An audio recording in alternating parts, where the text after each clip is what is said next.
Hello everyone, welcome back to faculty channel and I am Kusum here. तो आज का हमारा वीडियो है अबाउट टॉप 500 MCQs जो हम सीरीज़ कर रहे हैं इसकी पूरी। एक minute, let me take the pen. Okay, so top 500 MCQs की सीरीज़ कर रहे हैं हम ऑन टीचिंग एप्टीट्यूड, जो आपका उत्तराखंड LT के पॉइंट ऑफ व्यू से हमने बनाया है। वैसे तो ये सारे जितने भी आपके ऐसे एग्जामिनेशंस हैं जो टीचिंग एप्टीट्यूड से रिलेटेड जिनमें क्वेश्चंस आते हैं उन सब में हेल्पफुल होंगे, क्योंकि मैं बेस्ट ऑफ द क्वेश्चंस लेके आई हूँ ऑफ टीचिंग एप्टीट्यूड। सो आज कल 25 हमने कर लिए थे, आज नेक्स्ट 25 क्वेश्चंस करेंगे जो आपका पार्ट 2 होगा। So without any delay will start with the video. Question number 1 है, if you have an aggressive student in your class. अगर आपकी क्लास में बहुत ही गुस्सैल वाला बच्चा है जो बहुत गुस्सा हो जाता है, एकदम से गुस्सा आ जाता है उसको, तो आप क्या करोगे उसको हैंडल करने के लिए? Allow him the opportunity to act aggressively, उसको और अपॉर्चुनिटी दोगे कि हाँ तुम गुस्सा करो। उसको बताओगे कि इसके हार्मफुल कॉन्सिक्वेंसेस क्या होते हैं एग्रेशन के, मतलब आप गुस्सा करते हो, इतने जल्दी गुस्सा आते हो तो उससे क्या नुकसान हो सकता है। पनिश करोगे उसको, या फिर उसको इस तरह की सिचुएशन में डाल दोगे कि वो बहुत ज़्यादा फ्रस्ट्रेटिंग हो जाएगा, वो बहुत एम्बैरस हो जाएगा उस सिचुएशन से। This is EM, okay, not N। By mistake I have typed it N। Okay, so embarrassing situation हो जाएगी। Now you have to tell me the correct answer for this situation, for this question. Okay, the correct answer here is explain him about the harmful consequences of the aggression. उसको बताओगे कि क्या नुकसान होते हैं ज़्यादा गुस्सा करने से। आते हैं हम क्वेश्चन नंबर 2 पे। Generation gap refers to, generation gap होता क्या है, किसको बोलते हैं हम जनरेशन गैप? एटीट्यूड होता है एडल्ट्स का जो टीनेजर्स की तरफ, मतलब बड़े जो एडल्ट्स होते हैं वो टीनेजर को कुछ एटीट्यूड से देखते हैं। डिफरेंस होता है वैल्यूज़ में इन डिफरेंट एज ग्रुप्स। क्या डिफरेंस है अलग अलग एज ग्रुप, मतलब आपके पेरेंट्स और आपके एज ग्रुप के बीच में क्या डिफरेंस है, वैल्यूज़ का क्या डिफरेंस है वो। प्रॉब्लम्स होती हैं टीनेजर्स की, या फिर ग्रोइंग अवेयरनेस ऑफ एडोलेसेंट्स। क्या एडोलेसेंट्स जो बच्चे होते हैं वो उनके अंदर क्या अवेयरनेस है। ओके, तो यहाँ पर आपका करेक्ट आंसर हो जाएगा difference in values of different age group, क्योंकि जनरेशन गैप को यही बोला जाता है कि एक जनरेशन से दूसरी जनरेशन के बीच में जो गैप होता है उसमें वैल्यूज़ का गैप ज़्यादा रहता है। मतलब जो हमारे पेरेंट्स सोचते हैं हम वैसा नहीं सोचते, हम थोड़ा अलग सोचते हैं उनसे, तो वहाँ पर वैल्यूज़ का गैप आ जाता है। Question number 3 is dash is suitable to slow learners. इनमें से कौन सी चीज़ जो है वो सूटेबल होती है स्लो लर्नर्स के लिए? क्रिएटिव राइटिंग, वो क्रिएटिव राइटिंग करें। लर्निंग बाय रोट, मतलब रोट लर्निंग करें, रट्टा मारे जो होता है, रट्टा मार के लर्निंग करें, जैसे टेबल्स में करते हैं हम लोग। Mechanical repetition of an action, बार बार किसी एक्शन को रिपीट करना। या फिर रोल प्लेइंग, उनको कोई ऐसा गेम दे दो जिसमें वो रोल प्ले करें। अगर मोस्ट अप्रोप्रिएट है कि क्रिएटिव राइटिंग, तो ऑब्वियसली स्लो लर्नर्स के लिए हम हटा ही देंगे। बट इन तीनों में से अगर हम देखें तो बेस्ट पार्ट जो होता है स्लो लर्नर्स का वो है learning by rote. Rote learning सबसे इंपॉर्टेंट हो जाता है उनके लिए, सबसे सूटेबल होता है। आप इसका प्लीज़ वीडियो ज़रूर देखिएगा जो मैंने लर्निंग डिसेबिलिटीज़ पे बनाया हुआ है, तो आपको आइडिया लग जाएगा कि मैंने इसका आंसर कैसे दिया है। क्वेश्चन नंबर 4 है, why should a teacher be an idealist and set examples. एक टीचर को आइडियलिस्ट क्यों होना चाहिए कि वो एग्जाम्पल सेट करे बच्चों के लिए, क्यों? Students do not have values, students की कोई अपनी वैल्यूज़ होती नहीं है। स्टूडेंट्स ज़्यादातर टीचर को इमिटेट करते हैं, नकल उतारते हैं उनकी। या teacher is an adult, teacher एक बड़ा है, बड़ा व्यक्ति है। या फिर पेटर्नल फिगर है टीचर, एक तरह से माँ बाप का फिगर है, उनको देखा जाता है टीचर को। स्टूडेंट्स उनमें अपने पेरेंट्स को देखते हैं। So the correct answer here is option B, students usually imitate teachers. तो आइडियलिस्ट वो ही बन सकते हैं जिनको हम नकल करते हैं, जिनको हम कॉपी करते हैं, राइट? तो उनके लिए students usually imitate teachers, so that is the reason why a teacher should be an idealist. Question number 5 है, what is the importance of having developed senses. Developed senses का क्या इंपॉर्टेंस है, मतलब सेंस जो होते हैं जैसे आपके eyes, ears, nose, tongue and skin, ये कैसे डेवलप हो जाए, तो इसका क्या इंपॉर्टेंस होता है? ऑलराउंड डेवलपमेंट में, मेंटल डेवलपमेंट में बच्चे की, अचीव हैप्पीनेस, खुशी पाने के लिए, ताकि बिकॉज ज़्यादातर लर्निंग्स जो होती है ये इन सेंसेस पे ही डिपेंड करती हैं। या फिर फॉर फिजिकल वेलबींग, कोई फिजिकल डिसेबिलिटी ना हो इसलिए। So the correct answer here is other learnings depend on them. हर एक लर्निंग जो होती है, बाकी लर्निंग्स वो हमारे सेंस ऑर्गन्स पे डिपेंड करती है। कई चीज़ें हम देख के सीखते हैं, कई चीज़ें हम सुन के सीखते हैं, कई चीज़ें हम फील करके सीखते हैं, टच करके सीखते हैं, राइट? टेस्ट करके हमें पता चलता है क्या टेस्ट है किसी चीज़ का। तो ये चीज़ें बहुत इंपॉर्टेंट होती हैं for learning, because other learnings depend on them. Question number 6 is dash is an objective of formal education. क्या ऑब्जेक्टिव होता है फॉर्मल एजुकेशन का?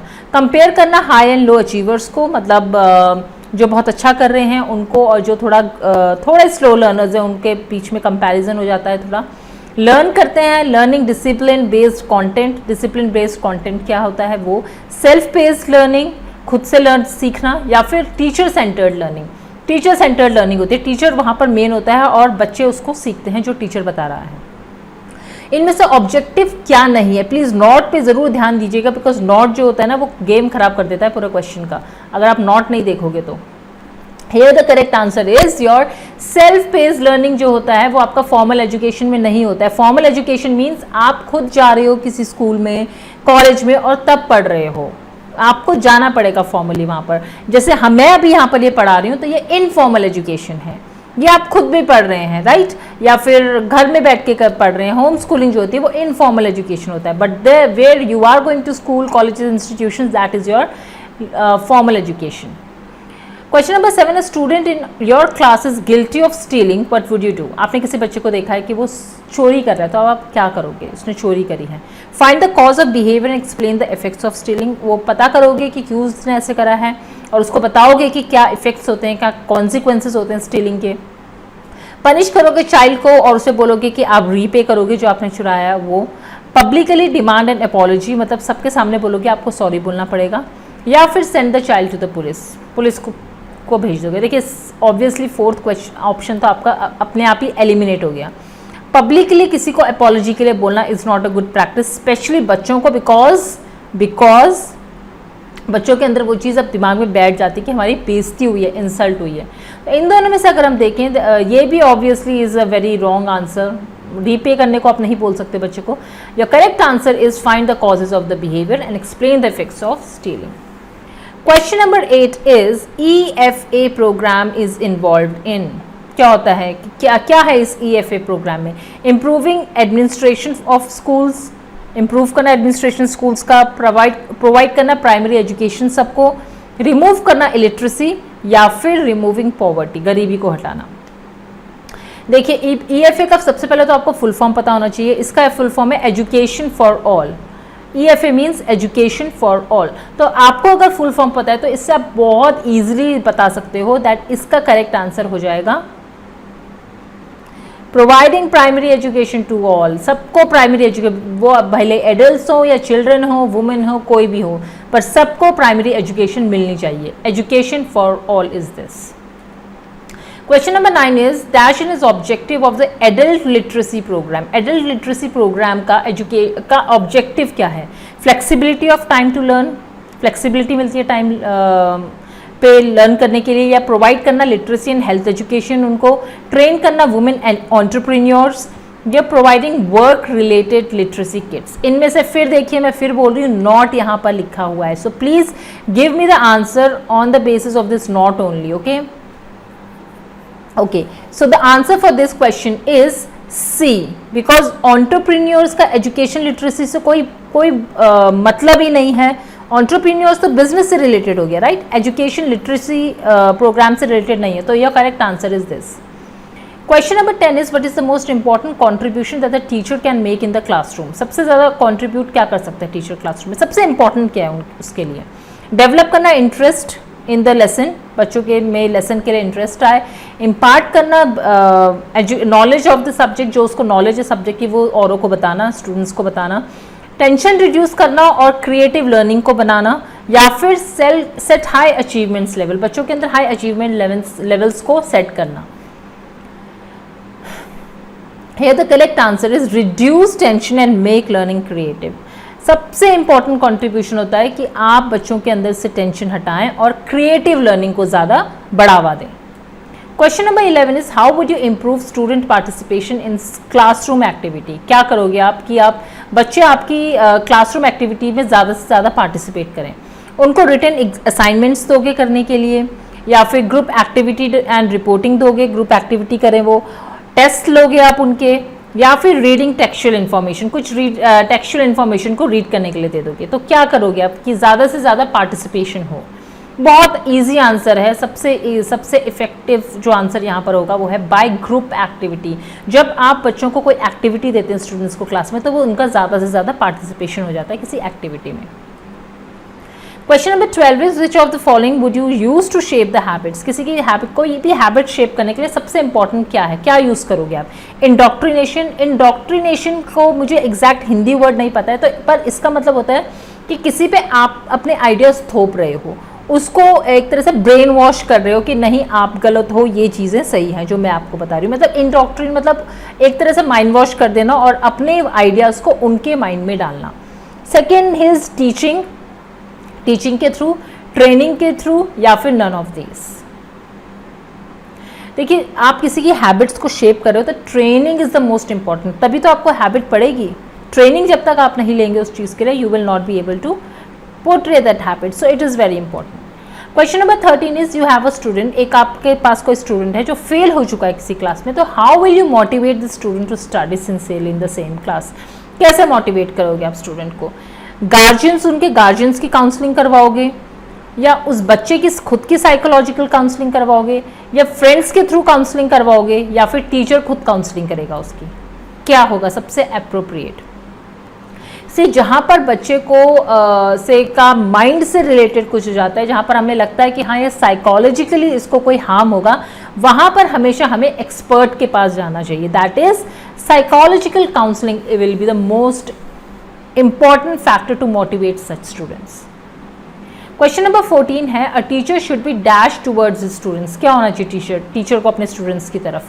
टॉलरेंट, आउटस्पोकन होना चाहिए, सुप्रीमेसी दिखाए कि मैं ही सबसे बड़ा हूँ, या सिंपैथेटिक होना चाहिए, थोड़ा दया भावना होनी चाहिए बच्चों की तरफ। सबसे इंपॉर्टेंट क्या है यहाँ पर, टॉलरेंस, एक दूसरे के लिए टॉलरेंस बहुत इंपॉर्टेंट है।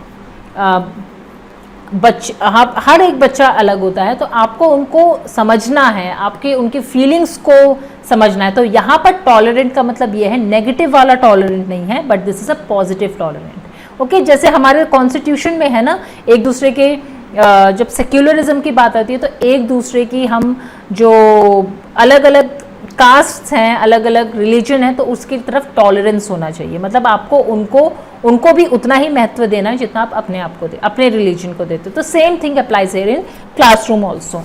Question number 15 is it's your first day, आपका फर्स्ट डे है क्लास में, तो आप क्या करोगे।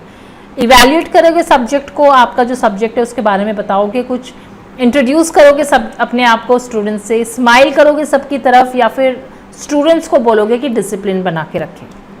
देखिए फर्स्ट डे जब क्लास में आप जाते हो तो स्टूडेंट का आपको जानना बहुत ज़रूरी है, तो वहाँ पर आप first thing is you will introduce yourself to the students. Question number 16 is why are class test conducted. Class test क्यों होते हैं, क्यों करवाए जाते हैं। इवैल्यूएट करना एजुकेशनल अचीवमेंट को, उनकी प्रैक्टिस करवाना, राइटिंग रिवाइज करवाने के लिए, या फिर बच्चों को ट्रेन करने के लिए ताकि वो लॉजिकली सोच सकें। टेस्ट क्यों करवाए जाते हैं क्लास टेस्ट, सो दैट उनका इवैल्यूएट किया जाए, उनकी एजुकेशनल अचीवमेंट्स को देखा जाए कि वो कितना लर्न कर चुके हैं, कितना समझ चुके हैं, क्या उनको आता है, तो इसके थ्रू आप लोग इवैल्यूएट कर सकते हो। Question number 17 is action research is a type of. क्या है एक्शन रिसर्च, ये आपका टॉपिक भी है एलटी में, उत्तराखंड एलटी में। ये अभी मैंने करवाया नहीं है टॉपिक अभी तक, but I will soon be bringing one video on action research also. तो एक्शन रिसर्च क्या है, it is a type of applied research, it is a quantity research, या फिर सर्वे रिसर्च, या पॉपुलेशन रिसर्च। मैं एक थोड़ा सा आइडिया दे देती हूँ एक्शन रिसर्च क्या होता है। एक्शन रिसर्च वो होता है कि जब हम कोई प्रॉब्लम देखते हैं कहीं पर, तो उसके लिए वो इतना ज़्यादा इंपॉर्टेंट हो जाता है वो प्रॉब्लम को रिजॉल्व करना कि हमें प्रॉपर एक्शन लेना पड़ता है। तो हेयर आप क्या करोगे, यहाँ पर आपका आंसर हो जाएगा अप्लाइड रिसर्च। मतलब किसी भी प्रॉब्लम को सॉल्व करने के लिए आपको उसमें अप्लाई करना पड़ेगा क्या रिसर्च, आपको उसके सॉल्व करने के लिए एप्लीकेशन करना पड़ेगा। सोचोगे नहीं, क्वांटिटी नहीं, सर्वे नहीं करवाओगे, बट उसके लिए इमीडिएट एक्शन चाहिए। तो इमीडिएट कोई चीज़ रिजॉल्व करने के लिए यू नीड अप्लाइड रिसर्च और एक्शन रिसर्च है। क्वेश्चन नंबर 18 है the least important thing to do in teaching is. सबसे लीस्ट क्या है इनमें से टीचिंग में। स्केचेस और डायग्राम्स को ड्रॉ करना on the black board, lecture देना इंटरेस्टिंग वे में, इंश्योर करना डिसिप्लिन इन द क्लास, या फिर पनिश करना बच्चों को अगर वो कोई गलती करते हैं तो लीस्ट देखिए अब तो आप देखते हैं कि बिकॉज एजुकेशन पॉलिसी जितनी भी आई हैं, कुछ बहुत सारी चीज़ें डेवलप हुई हैं, बहुत रिफॉर्म्स हुए हैं एजुकेशन में, तो सबसे लीस्ट इंपॉर्टेंट यहाँ है पनिश करना स्टूडेंट्स को। इनफैक्ट कॉर्पोरल पनिशमेंट तो बिल्कुल दे ही नहीं सकते आप बच्चों को। Question number 19 is for a teacher which is the most important skill to possess. कौन से सबसे इंपॉर्टेंट स्किल है टीचर के लिए? कवरिंग द प्रिस्क्राइब्ड कोर्स, जो कोर्स है उसको कवर करना फटाफट से जल्दी से कर दो। एंश्योर करना कि students are relaxed while teaching, students relax रहें जब आप पढ़ा रहे हो तो उनको कोई टेंशन ही नहीं है। Making students understand what the teacher explains, जो आप समझा रहे हो तो वो बच्चों को, जो आप एक्सप्लेन करो वो बच्चे के समझ आए। या फिर बीइंग रेगुलर होना स्कूल में, क्लास में। तो यहाँ पर आपका करेक्ट आंसर हो जाएगा ऑप्शन नंबर सी कि making students understand what the teacher explains. Main motive तो यही है ना टीचिंग का कि आप बच्चों को समझाएंगे, आप जो समझाना चाह रहे हैं बच्चों को वो समझ में आ रहा है या नहीं, तो उनके लिए अंडरस्टैंड करना बहुत इंपॉर्टेंट हो जाता है। Question number 20 is which of the following is the biggest barrier of communication in a classroom. सबसे बड़ा बैरियर क्या है कम्युनिकेशन का क्लासरूम में, रुकावट क्या है? Confusion of the part of the teacher, confusion, teacher confuse है पढ़ाते हुए। लैक ऑफ टीचिंग एड्स ही नहीं है, बाहर से कोई डिस्टर्बेंस आ रही है, या फिर क्लासरूम में नॉइज हो रही है। इनमें से सबसे बड़ा बैरियर क्या है कम्युनिकेशन में? When we talk about such things, तो फिर देखिए अगर हम देखें teaching aids, lack of teaching aids, तो टीचिंग एड्स नहीं है तो भी आप पढ़ा सकते हो, राइट? थियोरेटिकली पढ़ा सकते हैं हम। बाहर की डिस्टर्बेंस को फिर भी हम कम कर सकते हैं, डोर क्लोज कर दिया, विंडोज क्लोज कर दी, राइट? कॉन्सेंट्रेशन लेवल थोड़ा हाई कर दिया। क्लासरूम में नॉइज है तो थोड़ा फिर स्ट्रिक्टली आप उसको नॉइज को कम करवा सकते हो क्लासरूम का। बट अगर टीचर खुद कंफ्यूज है कोई चीज़ पढ़ाने में, तो वो सबसे बड़ा बैरियर होगा, बिकॉज वो कंफ्यूजन सिर्फ टीचर ही क्लियर कर सकता है, बच्चे क्लियर नहीं कर सकते। तो टीचर का अपने सब्जेक्ट में कमांड होना is very important. Hence option number A will be correct. Question number 21 is how is the competency of a teacher judged. Teacher की कॉम्पिटेंसी को किस तरह से जज किया जा सकता है? Length of association with the school, कितनी देर से वो, कितने सालों से स्कूल में है। Meetings the needs of the students, बच्चों की नीड्स क्या है उनको फुलफिल कर रहा है। उसकी पर्सनालिटी कैसी है, या फिर कितनी बुक्स उसने पब्लिश कर चुका है। तो उसकी कॉम्पिटेंसी हम किन चीज़ों से जज कर सकते हैं टीचर की? Here the most important is meeting the needs of the students. Book publish करना ज़रूरी नहीं है, पर्सनैलिटी बहुत प्लीजिंग होना इज़ नॉट दैट इम्पॉर्टेंट, और किसी एक स्कूल में बहुत सालों से is also not a very good thing कि हम उसको टीचर को जज करें। बट अगर वो स्टूडेंट्स की नीड्स, स्टूडेंट्स क्या चाहते हैं, क्या उनकी प्रॉब्लम्स हैं, उनको ठीक कर रहा है, उनको फुलफिल कर रहा है, तो फिर वो इम्पॉर्टेंट हो जाता है टीचर के लिए। क्वेश्चन नंबर 22 है what is the most important challenge before a teacher. Teacher के सामने सबसे इंपॉर्टेंट चैलेंज क्या है? डिसिप्लिन मेंटेन करना क्लासरूम में, असाइनमेंट्स को फिनिश करवाना, टीचिंग लर्निंग प्रोसेस को थोड़ा इंजॉयबल बनाना, या फिर क्वेश्चन पेपर्स चेक करना।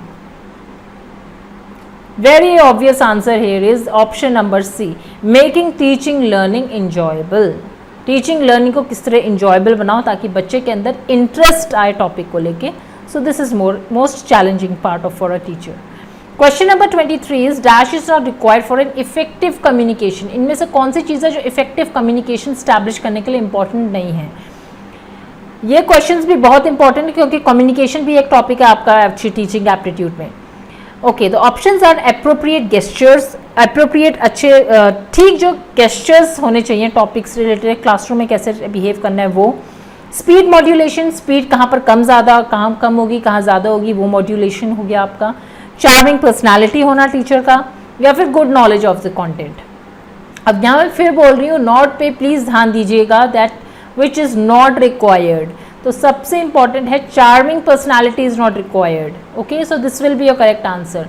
सी आप देखोगे कि टीचर का कितना कमांड है उसके सब्जेक्ट में, किस तरह से स्पीड मॉड्यूलेशन, वॉइस मॉड्यूलेशन है, एप्रोप्रिएट गेस्चर्स यूज़ करना, राइट, पॉजेज लेना, इफेक्टिव पॉजेज लेना, तो ये सब बहुत इंपॉर्टेंट फैक्टर्स होते हैं इफेक्टिव कम्युनिकेशन के।